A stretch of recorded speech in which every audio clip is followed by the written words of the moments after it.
Morning, কেমন আছেন সবাই? আশা করি ভালো আছেন, আমরাও ভালো আছি। হ্যাপি স্পা ফ্যামিলির একটা ব্লগে আপনাদের সকলকে স্বাগত। আজ হচ্ছে সোমবার আমাদের এখানে ভোট। মিস্টার তাই সকাল সকাল উঠে পড়েছে। সকালটা বুঝতেই পারছো কটা, সকাল সকাল উঠে পড়েছে। আমরা যাব ভোট দিতে। এই যে চা খাচ্ছি, চা খেয়ে ভোট দিতে যাব, তারপরে সব কাজ হবে। এই যে তার আগে খবর দেখতে দেখতে, টিভিতে একটু খবর দেখতে দেখতে আমরা চাটা খেয়ে নিই। মাম্মা বেটু ঘুমু করছে। এই যে আবার গরম পড়েছে আমাদের এলাকায়, মানে আমাদের হুগলি ডিস্ট্রিক্টে আজকেই ভোট। আবার ভোটের অবস্থা 129 নম্বর বুথে গোলা করে সন্ত্রাস সৃষ্টি করে ভোট করানোর চেষ্টা করা হচ্ছে। আজকে ভোট আমাদের এখানে ছুটি আছে, তাই মিস্টারকে বললাম রাত্রের জন্য একটু ফুলকপির তরকারি বানিয়ে দিতে। অনেক দিন মিস্টার রান্না করেনি, কোথায় মিস্টারকে রান্নাঘরে ঢুকিয়ে দিয়েছি। দেখো এই দেখো মিস্টার রান্না করছে, চলো স্নান করে নিই। আর এদিকে দেখো কি বিভৎসভাবে মেঘ করেছে, এত গরম ছিল এখানে কি বলবো তোমাদের। ভোট দিতে তাই যেতে পারলাম না তাই ভাবলাম স্নান করে নিয়ে পুজো করে নেওয়া হয়ে গেছে। এবার এখন রুটি করছি, মিস্টার তরকারিটা বানিয়েও নিয়েছে এদিকে। চলো আমি রুটিটা করে নিয়ে ওদের খেতে দিই। ভেবেছিলাম ভোটটা দিয়ে এসে সব রান্না করব, কিন্তু আর হলো না এমনিও দেরিও হয়ে গিয়েছিলো ঘুম থেকে উঠতে। তারপরে আবার যে চা খেয়ে যেই মানে ভোট দিতে যাব, দেখছি আকাশে বিভৎসভাবে অন্ধকার করে এসেছে একেবারে। দেখো কালকে বানিয়েছিলাম ডিম ছানা, সেই ডিম ছানারই একটু রয়ে গেছে। বাচ্চা গরম ছিল আর কিরকম অন্ধকার হয়ে গেল দেখো, 11:30টার সময় এরকম ওয়েদার। কেউ বলবে কি অন্ধকার, আলো জ্বেলে বসে থাকতে হচ্ছে। বেটো রুটি খাবে একটা? টক চলতে খাবে, রুটি খাবে একটা? হ্যাঁ ঠিক আছে ঠিক আছে। আর মিস্টার কি বানিয়েছে দেখো, এই দেখো মিক্স ভেজ। খেতে কিন্তু খুব সুন্দর হয় জানো তো এই তরকারিটা। মুষলধারে মিষ্টি হচ্ছে দেখো, আর কিরকম অন্ধকার হয়ে গেছে দেখো। কালকে সন্ধ্যাবেলা থেকেই গুড়ুম গুড়ুম গুড়ুম গুড়ুম করছিল, হয়নি কো। আর আজকে হচ্ছে দেখ কি অবস্থা, দেখছিস বেটা? তাহলে এটাকে খুলি দাঁড়া। মুষলধারে বৃষ্টি হচ্ছে।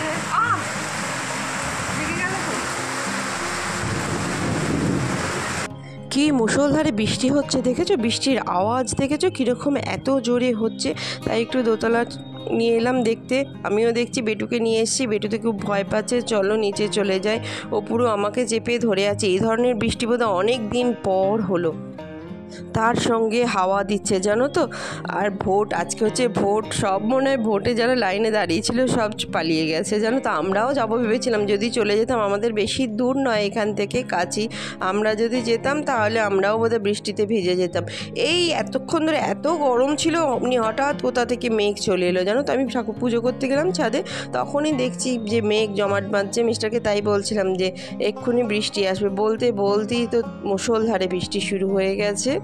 আর তার সঙ্গে ঝোড়ো হাওয়া, কীভাবে উল্টো মানে ঝোড়ো হাওয়াটাও কীরকমভাবে হচ্ছে। এই ভেন্টিলেশন দিয়ে আমাদের এখান দিয়ে জল গড়িয়ে পড়ছে জানো তো। হাওয়াটা অন্য দিক থেকে, এখান দিয়ে কোনো দিনও বৃষ্টির ঝাঁট আসে না কিন্তু এবারে ঝড়টা এত এলোমেলো হচ্ছে।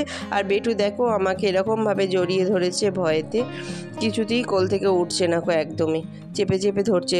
জল পড়ছে, তার সঙ্গে বিদ্যুৎ চমকাচ্ছে, বৃষ্টির আওয়াজ, সেই শুনেও কিছুতেই আমাকে ছাড়ছে না। মানে বিদ্যুৎ চমকাচ্ছে কি বলবো, বেটু তো ভয়েই দেখো যে কোলে বসেছে আর উঠছে না। কিন্তু বেটু কিছুতেই জড়িয়ে ধরছে জানো তো, কোনো কাজ করতে দিচ্ছে না।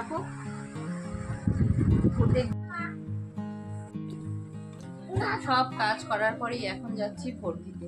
বাজছে 3:40।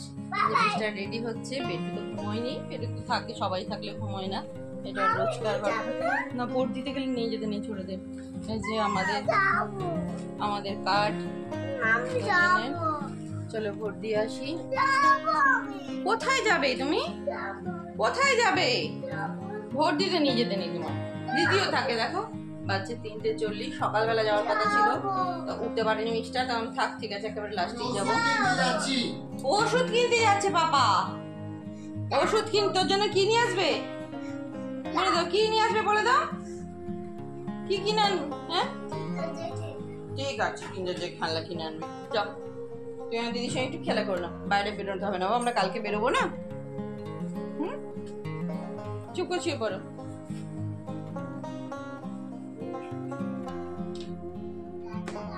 হ্যাঁ, লাইটটা জ্বালিয়ে যাচ্ছে, এক্ষুনি চলে আসবে।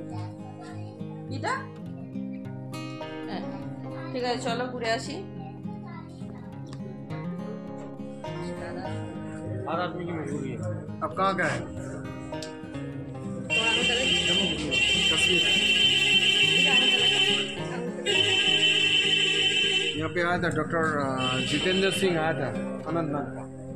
अनंतनाग का कौन था? ठिकाने यहाँ पे দিয়ে দিয়েছে, চলো এবার বাড়ি যেয়ে ফাঁকা আছে।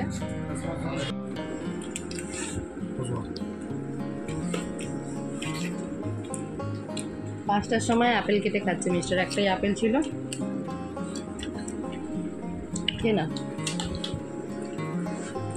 এদিকে বেটু ঘুমিয়ে গেছে।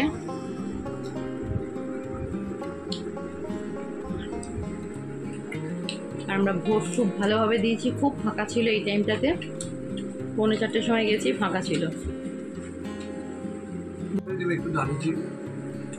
বিধানসভা ভোটে আমাকে দাঁড়াতে হয়েছিল, তুমি দুপুরবেলা নিয়ে গিয়েছিলে, 2:30টার সময় না 3টের সময়। এটা লোকসভা দিল্লির ভোট তো, অনেকটা রাস্তা না, ভালো ভিড় ছিল।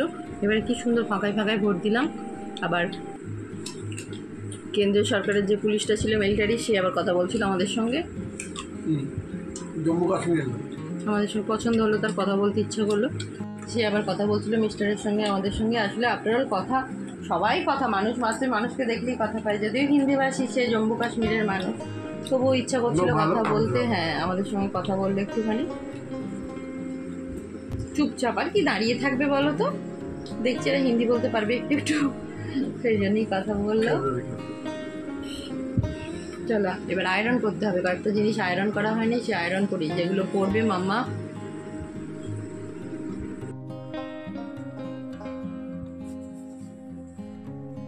বাজছে 11টা,